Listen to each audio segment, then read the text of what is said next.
नमस्कार। आज हम बात कर रहे हैं एक बहुत ही कामयाब ऐप आधारित टैक्सी सर्विस की। मतलब ऐसी सर्विस जो 24 घंटे चलती है। हाँ, और आंकड़े तो कमाल के हैं। रोजाना करीब 1.4 करोड़ राइड्स। ये सोचना भी मुश्किल है कि ये सब मैनेज कैसे होता है। बिल्कुल। तो आज हम इसी के बिजनेस मॉडल की गहराई में उतरेंगे। हमारे पास एक डिटेल्ड लेख है इस पर। सही। और हमारा मिशन है ये समझना कि ये पूरा सिस्टम, ये मॉडल काम कैसे करता है, इसके वो मुख्य हिस्से क्या हैं और ये इतना सफल क्यों है। सच में कमाल की बात है कि कैसे एक छोटे से स्मार्टफोन ऐप ने पूरी टैक्सी इंडस्ट्री को हिला कर रख दिया, बस एक क्लिक और गाड़ी दरवाजे पर। हाँ, तो चलिए खोल कर देखते हैं इसे। तो ये मॉडल असल में है क्या चीज। देखिए, बुनियादी तौर पर ये एक टैक्सी एग्रीगेटर है, मतलब एक बिचौलिया समझिए। अच्छा, मतलब ये यात्रियों को ड्राइवरों से मिलाता है। बिल्कुल। ड्राइवर अपनी गाड़ी चलाते हैं, कंपनी अपनी टेक्नोलॉजी देती है और हर राइड पर वो करीब 20 से 25% कमीशन लेती है। तो ये खुद ट्रांसपोर्ट कंपनी नहीं है बल्कि एक टेक्नोलॉजी कंपनी हुई। एग्जैक्टली। वो गाड़ियां ओन नहीं करते, उनका काम है टेक्नोलॉजी से डिमांड और सप्लाई को मिलाना। ठीक है। और ये पूरा प्रोसेस कैसे चलता है? जैसे मैंने ऐप पर बटन दबाया, उसके बाद क्या होता है? प्रोसेस को बहुत ही आसान बनाया गया है और शायद यही इसकी सबसे बड़ी खूबी है। 4 स्टेप्स हैं मोटे तौर पर। 4 स्टेप्स। अच्छा। हाँ। पहला, यात्री ऐप से कैब रिक्वेस्ट करता है, चाहे तो तुरंत के लिए या बाद के लिए शेड्यूल भी कर सकते हैं। ठीक है। दूसरा स्टेप है मैचिंग। रिक्वेस्ट पास के किसी ड्राइवर को भेजी जाती है। अब ड्राइवर की मर्जी है वो एक्सेप्ट करे या रिजेक्ट। ओके, फिर? तीसरा है राइड। जैसे ही ड्राइवर एक्सेप्ट करता है, यात्री ऐप पर गाड़ी को आते हुए देख सकता है। ETA यानी कितने टाइम में पहुंचेगी वो भी पता चलता है। और राइड शुरू होते ही मीटर चालू। और आखिर में? चौथा स्टेप, पेमेंट और रेटिंग। राइड खत्म होते ही पेमेंट हो जाती है, ज्यादातर ऑटोमेटिकली, जैसे क्रेडिट कार्ड या वॉलेट से। भारत जैसे देशों में कैश का ऑप्शन भी रहता है। हाँ, कैश तो जरूरी है यहाँ। बिल्कुल। और पेमेंट के बाद आता है रेटिंग का ऑप्शन। आप ड्राइवर को रेट करते हैं, ड्राइवर आपको। ये रेटिंग सिस्टम बहुत जरूरी है भरोसे के लिए। तो मतलब बुकिंग से लेकर पेमेंट और फीडबैक तक सब कुछ एकदम स्मूथ, बिना किसी झंझट के। क्या यही वो घर्षण कम करना है जिसके बारे में सोर्स में लिखा है? हाँ, बिल्कुल वही। किसी भी ऑनलाइन प्लेटफॉर्म के लिए ये फ्रिक्शन या रुकावटें कम करना बहुत अहम होता है। जितनी आसानी होगी इस्तेमाल करने में, लोग उतना ही ज्यादा इस्तेमाल करेंगे। सही बात है। ये सिर्फ सुविधा नहीं, ये बिजनेस का आधार है एक तरह से। लेकिन सिर्फ आसानी से ही तो इतना बड़ा स्केल नहीं बन सकता है ना। सोर्स नेटवर्क प्रभाव को बहुत महत्व देता है। ये क्या भला है? हाँ, ये शायद सबसे ज्यादा महत्वपूर्ण चीज है इस मॉडल में। अच्छा। कैसे? ऐसे सोचिए, जितने ज्यादा ड्राइवर ऐप पर होंगे, यात्रियों को कैब मिलने का इंतजार उतना ही कम करना पड़ेगा, है ना? हाँ, बिल्कुल। और जितनी जल्दी, जितनी आसानी से कैब मिलेगी, उतने ही ज्यादा यात्री इस ऐप को इस्तेमाल करना चाहेंगे। और जितने ज्यादा यात्री होंगे, ड्राइवरों को उतना ही ज्यादा काम मिलेगा। तो ये एक ऐसा पहिया है जो एक बार घूमने लगता है तो तेज होता जाता है। मतलब एक पॉजिटिव साइकिल बन जाती है। बिल्कुल। प्लेटफॉर्म दोनों तरफ से मजबूत होता जाता है, ड्राइवरों की तरफ से भी और यात्रियों की तरफ से भी। और एक लेवल पर पहुंचने के बाद किसी नए प्लेयर के लिए इस नेटवर्क को तोड़ना बहुत मुश्किल हो जाता है। तो ये नेटवर्क इफेक्ट सबसे बड़ा एसेट है शायद। इसके अलावा और क्या चीजें हैं जो इसे सफल बनाती हैं? मुख्य हिस्से क्या हैं इसके? देखिए, मुख्य साझेदार बहुत जरूरी हैं। सबसे पहले तो ड्राइवर्स, उनके बिना तो ये चलेगा ही नहीं। सही है। फिर निवेशक, जिन्होंने शुरू में पैसा लगाया, फंडिंग दी। और कई बार टेक्नोलॉजी पार्टनर्स भी होते हैं, अगर कोई खास सर्विस वो दे रहे हो। और संसाधन, कंपनी के पास अपना क्या है? अपना सबसे बड़ा संसाधन तो यही नेटवर्क प्रभाव है। फिर वो सारा डेटा जो इकट्ठा होता है, एल्गोरिदम्स जो मैचिंग और प्राइसिंग करते हैं, ब्रांड का नाम, ऐप खुद, और जाहिर है उनके कर्मचारी। समझ गया।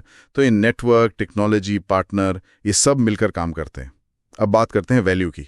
मतलब ग्राहकों को और ड्राइवरों को इससे मिलता क्या है असल में? क्यों चुने वो इससे? ग्राहकों के लिए तो फायदे साफ है। कम इंतजार करना पड़ता है, किराया अक्सर नॉर्मल टैक्सी से कम होता है। हाँ, ये तो है। फिर कई तरह की गाड़ियों का ऑप्शन मिलता है, जैसे छोटी कार चाहिए या SUV या फिर शेयरिंग वाली पूल। ड्राइवर की जानकारी, उसकी रेटिंग पहले ही पता चल जाती है, तो एक सेफ्टी का एहसास रहता है। हाँ, वो रेटिंग वाला फीचर काफी काम का है। और आप अपनी पूरी राइड ट्रैक कर सकते हैं। कुछ जगहों के लिए फिक्स्ड किराया भी होता है, तो बार्गेनिंग का चक्कर नहीं। ठीक है। और ड्राइवरों के लिए क्या है इसमें? उनके लिए क्या वैल्यू है? ड्राइवरों के लिए ये एक्स्ट्रा कमाई का एक अच्छा जरिया है। सबसे बड़ी बात फ्लेक्सिबिलिटी है, जब चाहें तब काम करें। अपने बॉस खुद? हाँ बिल्कुल, पेमेंट भी आसानी से टाइम पर मिल जाती है और उन्हें अपनी मर्जी की राइड चुनने की भी कुछ हद तक आज़ादी होती है। उन्हें लगातार काम मिलता रहता है ऐप के जरिए। लेकिन ये जो 20-25% कमीशन कंपनी लेती है, क्या ये ड्राइवरों के लिए हमेशा ठीक रहता है? इस पर काफी बहस भी होती है। हाँ, ये बहस का मुद्दा रहा है, लेकिन सोर्स के हिसाब से देखें तो मॉडल ड्राइवरों को एक बहुत बड़े कस्टमर बेस तक पहुंच देता है, जो शायद उन्हें अकेले न मिलता। ये भी पॉइंट है। और उन्हें टेक्नोलॉजी का फायदा मिलता है, पेमेंट कलेक्शन का झंझट नहीं रहता, क्योंकि उन्हें किराए का एक बड़ा हिस्सा करीब 80% मिल रहा है, तो मॉडल उन्हें एक तरह से पार्टनर की तरह देखता है। अच्छा, अब आते हैं पैसों पर। कंपनी कमाती कैसे और खर्च कहाँ करती है? कमाई का मेन सोर्स तो वही कमीशन है, हर राइड पर 20-25%। इसके अलावा एक और चीज है डायनामिक प्राइसिंग। हाँ, सर्ज प्राइसिंग, जब किराया अचानक बढ़ जाता है। बिल्कुल, जब डिमांड बहुत ज्यादा होती है, जैसे बारिश में या पीक आवर्स में, तो किराया बढ़ जाता है। सोर्स कहता है कि ये डिमांड और सप्लाई को बैलेंस करने का तरीका है। ज्यादा किराए से ज्यादा ड्राइवर ऑनलाइन आने को मोटिवेट होते हैं। और खर्चे, कहाँ पैसा जाता है? खर्चों में बड़ा हिस्सा जाता है ग्राहक और ड्राइवर जोड़ने में, मतलब डिस्काउंट्स, इंसेंटिव्स, विज्ञापन वगैरह। अच्छा, शुरू में काफी खर्च करना पड़ता होगा। हाँ, बहुत। फिर टेक्नोलॉजी डेवलपमेंट और मेंटेनेंस पर खर्च होता है, नए शहरों में बिजनेस फैलाने का खर्च, और हाँ, कानूनी खर्चे और लॉबिंग पर भी काफी खर्च होता है। दिलचस्प बात यह है कि गाड़ियों का खर्चा नहीं है ज्यादा, क्योंकि वो तो ड्राइवरों की होती हैं। बिल्कुल, इसी को एसेट लाइट मॉडल कहते हैं। कंपनी खुद भारी भरकम संपत्ति नहीं रखती। ये एसेट लाइट वाला फंडा तो काफी स्मार्ट लगता है। तो इस पूरे विश्लेषण से क्या मुख्य सबक या लर्निंग्स मिलती हैं हमें? कई जरूरी सबक हैं। पहला तो यही, जैसा आपने कहा, एसेट लाइट रहो, मतलब कम से कम फिजिकल संपत्ति रखो। ठीक है।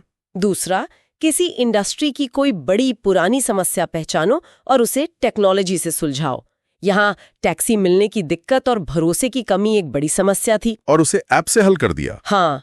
तीसरा, अपने शुरुआती यूजर्स को, चाहे वो ग्राहक हो या ड्राइवर, उन्हें बहुत वैल्यू दो, क्योंकि वही नेटवर्क की नींव रखते हैं। और ये ड्राइवरों को पार्टनर समझने वाली बात भी अहम लगती है, सिर्फ कर्मचारी नहीं। बिल्कुल, उन्हें किराए का बड़ा हिस्सा देना, उन्हें फ्लेक्सिबिलिटी देना, ये सब उन्हें जोड़े रखने के लिए जरूरी है।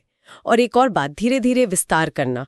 मतलब कैब सर्विस से शुरू किया, फिर धीरे धीरे खाने की डिलीवरी, ग्रोसरी, दूसरी लॉजिस्टिक सेवाओं में भी गए। एक बार नेटवर्क बन जाए तो उसका इस्तेमाल कई तरह से हो सकता है। सही है। तो अगर हम इसे समेटें तो ये पूरा बिजनेस मॉडल टिका है कुछ चीजों पर। पहला, वो नेटवर्क प्रभाव।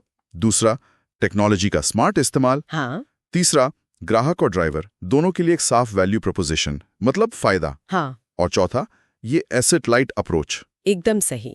ये मॉडल दिखाता है कि कैसे टेक्नोलॉजी का सही इस्तेमाल करके पुराने पारंपरिक उद्योगों को पूरी तरह बदला जा सकता है, डिस्टर्ब किया जा सकता है। बिल्कुल। और सोर्स का जो आखिरी पॉइंट है वो काफी सोचने वाला है। कौन सा? कि अक्सर बड़ी सफलता तब मिलती है जब आप किसी मौजूदा इंडस्ट्री की सबसे आम, सबसे बड़ी प्रॉब्लम का हल ढूंढते हैं और उसे टेक्नोलॉजी से बदल देते हैं। तो ये सोचने पर मजबूर करता है कि आज की दुनिया में और कौन से ऐसे फील्ड्स हैं, कौन सी ऐसी रोजमर्रा की समस्याएं हैं जिनका हल इसी तरह के किसी नए इनोवेटिव प्लेटफॉर्म मॉडल से निकाला जा सकता है। शायद सुनने वाले भी इस पर सोच सकते हैं।